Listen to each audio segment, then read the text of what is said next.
vuelta con ustedes en la última parte de nuestro espacio. Por cierto, ganó Croacia en la tanda de penales para quienes nos están viendo acá y también están pendientes del Mundial en cuartos de final.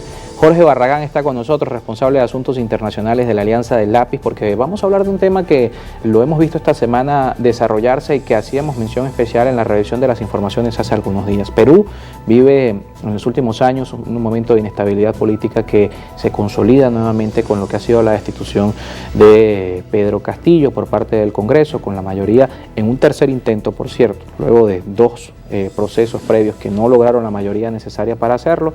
El Congreso ha destituido a Pedro Castillo, lo que ha desenlazado en una inestabilidad política en este país que ha finalizado con el encarcelamiento del presidente. Una vez también ha dictado la disolución del Congreso, hecho muy similar al que ocurriera durante el gobierno de Fujimori. Todos estos temas tienen, por supuesto, su implicación para la región, porque la democracia no se fortalece con este tipo de situaciones, sin tomar, por supuesto, ningún tipo de lado. Lo que hablamos es del respeto a la institucionalidad y hablamos de un país que, por lo menos en los últimos 5 años, lo mencionábamos en la revisión de las informaciones, desde el gobierno de Ollanta Humala, no hay un presidente en Perú que haya podido terminar un periodo completo. Jorge, muchísimas gracias por acompañarnos. Muchísimas gracias, Carlos, por la oportunidad de poder conversar con tu audiencia sobre estos temas tan importantes y relevantes en el continente, porque como tú dices, la fragilidad institucional que existe actualmente en América Latina, y en este caso el Perú, que durante 5 años ya llevan más de 6 presidentes, con la nueva presidenta, que era la vicepresidenta de Pedro Castillo, que acabó de tomar el poder. La primera mujer presidenta y la primera mujer presidenta en la historia del Perú.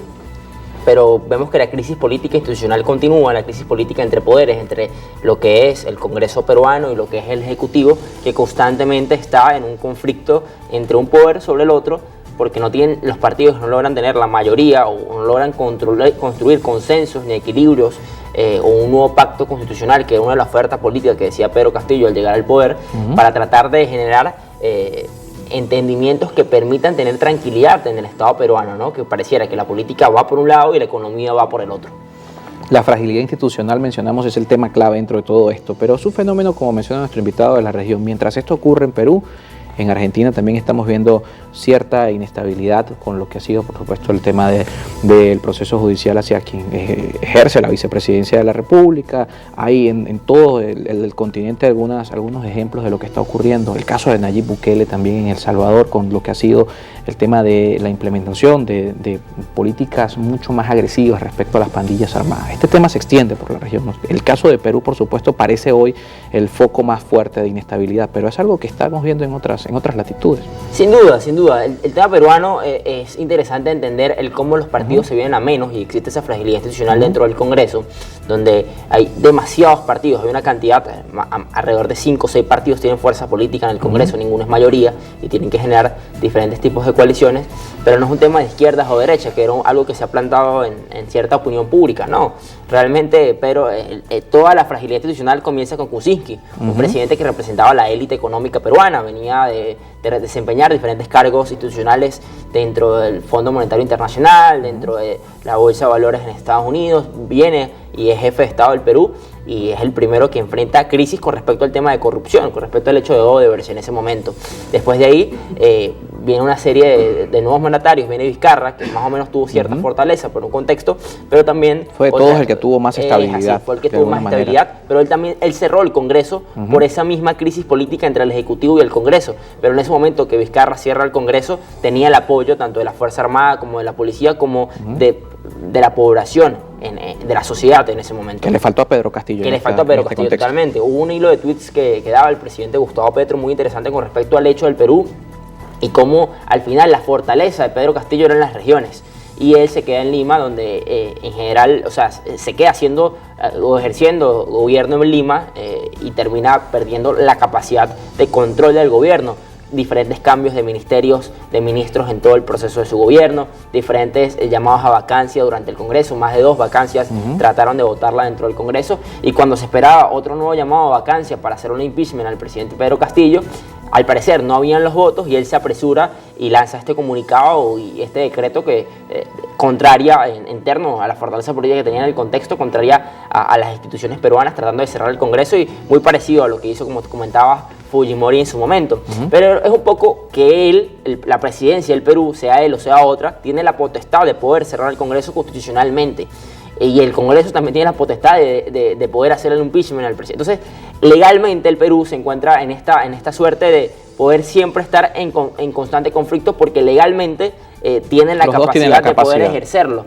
Y no hay un nuevo acuerdo entre las fuerzas políticas para realmente darle estabilidad e institucionalidad al Perú. Como te decía, la economía pasa por un lado y la política por el otro. Hay un libro muy interesante que lo dejo a reflexión a todas las personas que nos están escuchando.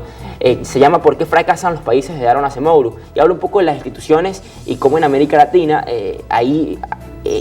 sucede que las instituciones pierden la capacidad de tener eficiencia, transparencia ante la gente y realmente cumplir el llamado que tienen de servicio a la sociedad, y terminan siendo cooptadas por grupos de interés económicos que terminan haciendo que el Estado no vaya al servicio de la gente, sino vaya al servicio de unos intereses económicos. Pasa mucho en la región, y la inestabilidad regional pasa porque no hay instituciones, y hasta que no logremos realmente reformar las instituciones y lograr que las instituciones estén al servicio de las sociedades, van a seguir pasando estos hechos que hemos visto en diferentes países, que en general existe un constante conflicto político donde al final las democracias terminan pasando a flote, y eso sucedió en la mayoría de países de América Latina. Han tenido una resiliencia, a pesar de las crisis institucionales que han existido.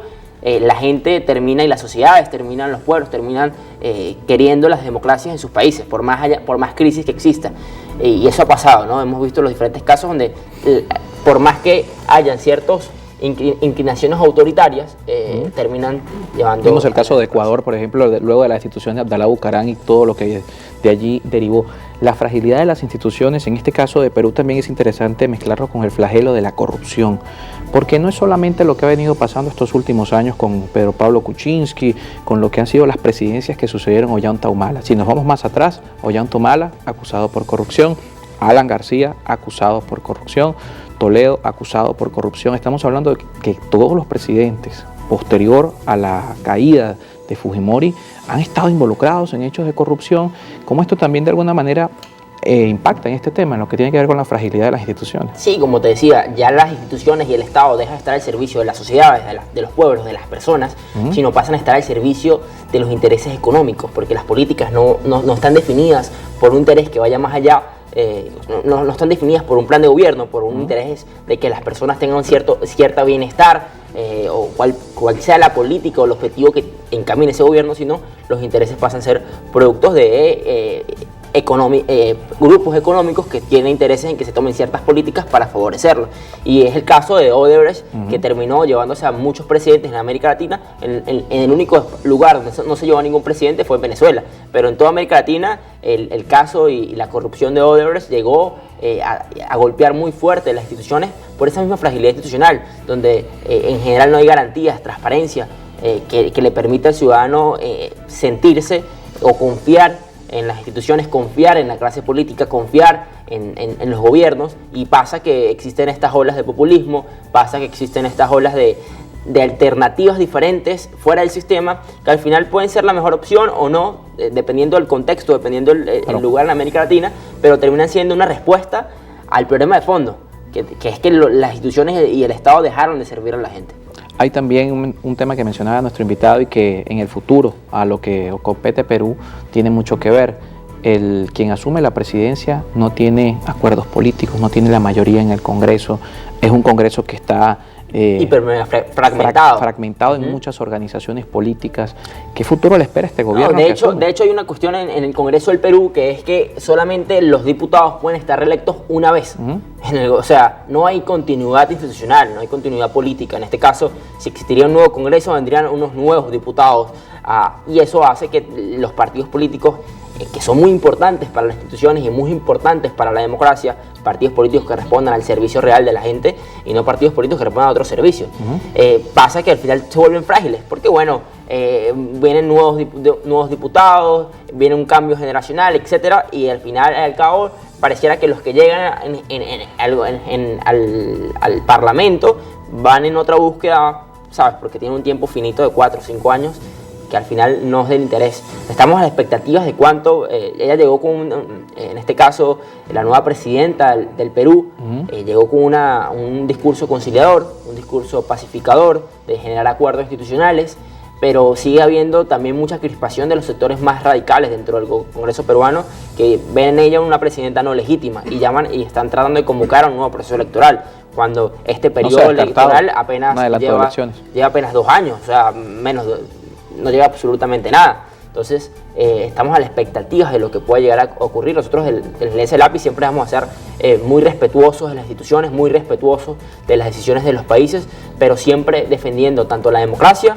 como defendiendo el verdadero valor de lo público hacia el servicio de la gente. Esta fragmentación de las organizaciones políticas, que por supuesto hoy estamos hablando del caso de Perú, pero el bipartidismo parece quedar de un lado en nuestro continente. Hay casos, por ejemplo, Colombia, lo hemos mencionado en el contexto de las elecciones de su momento, del Partido Liberal al Partido Conservador. Hoy hablamos de muchísimas organizaciones donde también hay dificultades, ¿no?, para hacer acuerdos en la gobernabilidad del Poder Legislativo. Es un fenómeno natural, menciona nuestro invitado, el surgir de estas nuevas corrientes del pensamiento político, de las formas de organizaciones políticas, pero en la práctica se ha traducido en algo positivo, porque se dice que la democracia se fortalece en la diversidad, pero el caso peruano, la diversidad está atentando contra la democracia, ¿no? Sí. O el caso venezolano también es como para mencionarlo. O sea, la diversidad de fuerzas políticas nace de que las fuerzas políticas del status quo no realmente estuvieron al servicio o no cumplieron con las expectativas de los ciudadanos o no se renovaron, porque se quedaron estáticas y la política es cambiante, siempre se está moviendo. Entonces, cuando han existido en la historia política, tanto de Venezuela como en los otros países del continente, existe un bipartidismo que se mantiene muy férreo, no cambia, no se mueve y termina estando alejado de los intereses de la sociedad, de los intereses de las personas, y terminan naciendo nuevas fuerzas políticas por esa incapacidad de renovarse de los mismos partidos políticos y del mismo sistema con respecto a la realidad que tienen. Y se anclan en el pasado. Entonces, por eso nacen nuevos deseos de las fuerzas políticas, porque al final, ¿qué son los partidos políticos o qué están llamados a hacer? A responder a los intereses y a representar los intereses de la sociedad. Para eso están llamados los partidos políticos en una democracia y en una institución. Entonces, cuando unos partidos tradicionales no logran responder a los intereses de la sociedad y de los ciudadanos, nacen nuevas fuerzas, es algo natural. Pero al final siempre tienen que estar amparados a un nuevo acuerdo de instituciones que termina dándole sostén a la institucionalidad, porque si no hay instituciones y siempre hay una constante fragilidad del sistema, lo que va a llevar es a que se vean suertes otros intereses más allá de los intereses reales de la gente. Bien, Jorge, muchísimas gracias por acompañarnos esta tarde y para hablar de este tema tan complejo, por supuesto, lo que tiene que ver con lo que ocurre más allá de nuestras fronteras. Jorge Barragán, responsable de Asuntos Internacionales de la Alianza de Lápiz. Nos toca despedir esta semana, como siempre, agradeciéndoles a ustedes su participación, que nos acompañen a través de redes sociales. Gracias por sus comentarios y, por supuesto, también invitándolos a acompañarnos en nuestro canal de YouTube, a que se suscriban a nuestra cuenta para que reciban las notificaciones, para que por allí también puedan visualizar nuestro contenido. Carlos Peñalosa en Contexto. Se suscriben, les llega allí cada vez que actualizamos el contenido. Si se perdieron el programa, lo pueden ver otra vez por allí y, por supuesto, nos dejan sus comentarios. Feliz fin de semana, nos vemos el día lunes.